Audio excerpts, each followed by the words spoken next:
Good morning, everybody. Happy Thursday. It's March 19th, 2026. Great to be with all of you today. My name is Bob Lang, and it's time for our Daily Bites. We bring these to you every Monday and Thursday mornings, roughly around 8:30, 8:45. Talk a little bit about the markets, what happened over the last couple of days, what maybe we have in store coming for today and the next few days. So just as a reminder, tomorrow, big options expiration day tomorrow. It's the triple witching for March. Happens 4 times a year: March, June, September, and December. Tomorrow will be the first one for 2026. We have a lot of options that are going to be coming off the board. Index options, options on futures, and equity options all expiring on March 20th. It is the second day. Today is the second day of volatility for the April month.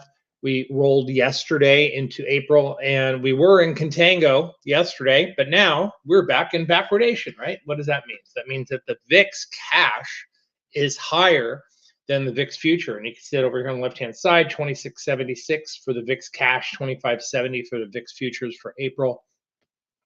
That tells you what? That tells you people are buying protection very, very quickly and in large amounts in the short term, right? Because they're worried that the market volatility is not going away. Makes sense, right? Because we've had a lot of volatility just this week alone. Equity futures right now down about 43 handles, almost 0.8% on the S&P 500. NASDAQ down 180. We see the Dow Industrials getting drilled again, down 300 handles, 300 points on the Dow Industrials, below 46,500 now. Since we hit that 50,000 mark, we've dropped close to 7% on the industrials. Russell 2000 down as well too. It's going to be down about 243. The big moves that we got to talk about here today. Look at gold. Gold down almost $300 an ounce. Silver down almost $950 an ounce, down to about 68. Gold's down to 4,600. Now you wonder, why are if there's so much worry right here, maybe with war or perhaps inflation creeping up. We heard the Chair Powell talk about potential inflation from rising oil prices coming down the pike. Why would gold be down? So you have to ask yourself why these metals are not the safe haven that they've always been. Well, I can tell you this much: with the big rise in gold and silver, certainly over the past 7 to 8 months, they've become risk assets, right? And anywhere that you find risk assets that people have profits in, well, it's time to ring the register and take money off the table and move to the sidelines or move to a different asset class, right? That certainly happened last year with Bitcoin. When Bitcoin hit those all-time highs, Bitcoin became about 5 or 6 years ago, when the futures market opened up, it became a risk asset. So when people need to de-risk and take risk off the table, they start looking at places of where their money is stored and say, well, where do I have big profits at? Well, certainly gold and silver at new all-time highs over the past few months is a place where investors have been hiding out and making money over a period of time. So these are areas where people are going to start looking at to take profits. Oil will be the same way at some point in time when things cool down. People take profits and they're going to attribute that to more supply out there.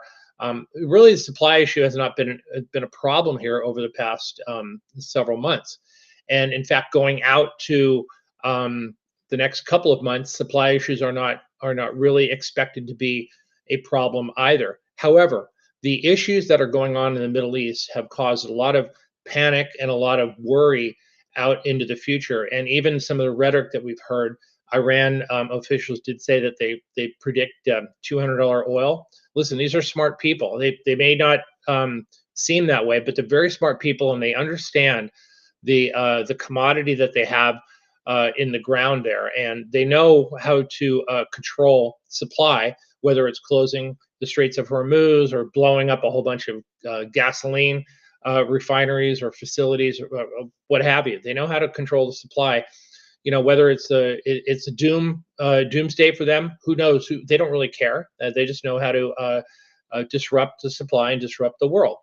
So I took a look at recently. I took a look at oil futures and how they've been trading, and just today, huge open interest in the June. And I just sampled some months. I looked at June because it's the next big strike after this last month expired. So the June 150 calls on crude futures, over 2,000 in the open interest. It's trading this morning at about, it had over almost more than 10% of the open interest was traded already this morning before the markets even opened.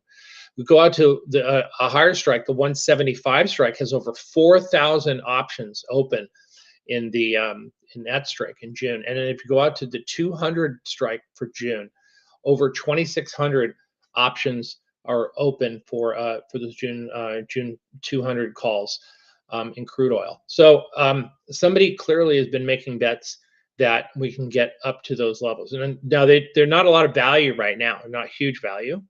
In fact, they're just somewhat pennies. But still, there's interest out there in buying the outlier strikes out to June, and we're only 3 months out from that point in time. So what do you do? I mean, I wouldn't suggest taking those bets, but I would certainly understand that if those people are even partially correct, if we get to 125, 130, maybe even 135 oil, maybe even up to 150, that is going to be a huge negative for the world, for the global economy, especially the United States economy here. Okay, I hate to sound like a bear or a doomsday person, but I mean I could certainly see the SP 500 falling, say 25% if we get up to that 150 oil. Is it going to happen all in 1 day or 2 days or 3 days? No, but it's going to take a little while. It's going to be a lot of people who are going to refuse to believe anything like that could happen. And they're going to lose. They're going to lose money as the markets are going down, because most people, when they are stubborn and they refuse to believe that anything is a possibility, that they will refuse to have protection on, have puts on, and they're going to lose money if we go down. Nasdaq could drop some 35% from here very easily. Dow Industrials could get under 40,000 in a heartbeat. So every scenario has to be considered. Every scenario is on the table. Could things turn around and go right back up again?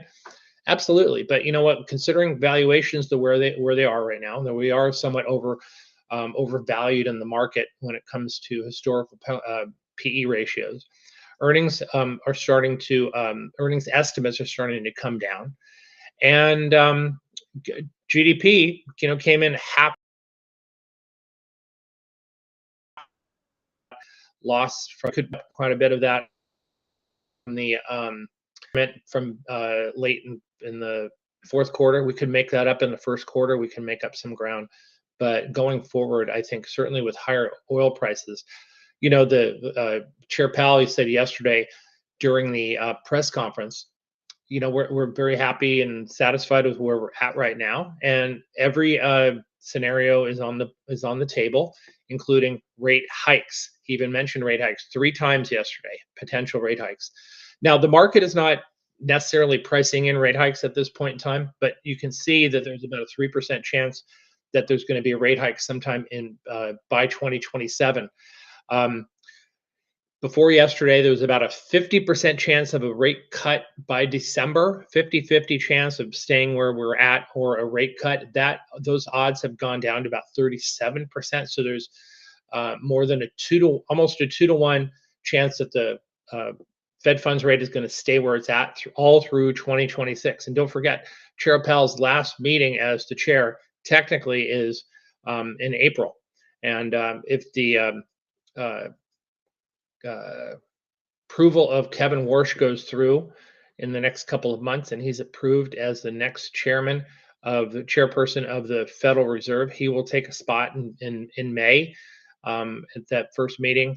It is probably going to be quite interesting to sit in on, but I'm not sure what Kevin Warsh is thinking right now. But if you look at history, I think he's going to be a great replacement. I do like Jay Powell, but I think Kevin Warsh is going to be a real good replacement for him as the Fed chair if he does get approved. He's rather hawkish, and we have to remember that in his policies, his writings, and so forth. He speaks from a very hawkish point of view. So joining with a couple other hawks on the board might make for a very contentious and an interesting meeting going forward. So I think that we still have to consider actions that could happen that we really don't know about with Iran and maybe even other countries as well too. So remaining cautious here and understanding that the uncertainty levels continue to rise and to be elevated, and the big money is telling you that it's time to step aside and relax and be just watch things for a little while. Have a lot of cash. I have a lot of cash. I haven't been trading a lot. If you've been in the trading room, you see that I don't do a whole heck of a lot right now.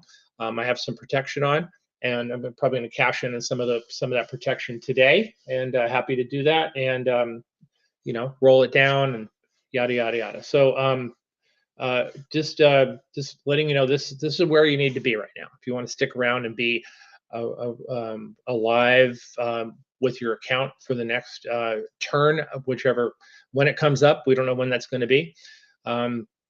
Time to play it safe right now. All right, play it cautiously. Quick thank you to Christian Fromhertz, who came in yesterday and spent a nice, generous amount of time with us on the webinar yesterday. It was great talking with him. He's a great guy. I hope you guys learned a lot from him. I certainly did. I have over the years. If you're in the going on the trading trip with us in May, pilgrimage to New York City, I think he's going to stop by and say hello to everybody. So that would be a really nice bonus, a nice treat for all of us to meet Christian. So he's a great guy. I know he's going to be trading well today. He's had some really good hits this year so far in 2026, and I expect that to continue. Thanks again, Christian, for joining with us. And I think it's going to be it, everyone. Have a great day. Have a great weekend. Trade well today and tomorrow, and be careful.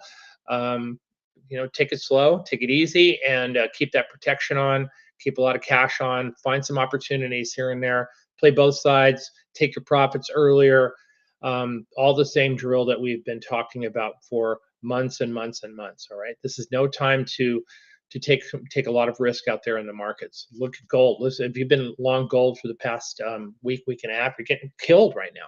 Now we're down $330 an ounce. This is a huge move on gold. And there's people who who got long late on gold, and now they're getting pounded, right? Because we haven't been this low for weeks, right? So silver as well too, down $10 here an ounce. Some stunning moves. They'll be talking about that all day long today, I'm sure. But anyway, thank you everyone. Appreciate everyone spending a little bit of time with me, and I'll see you guys all Monday morning. Have a great weekend. Bye.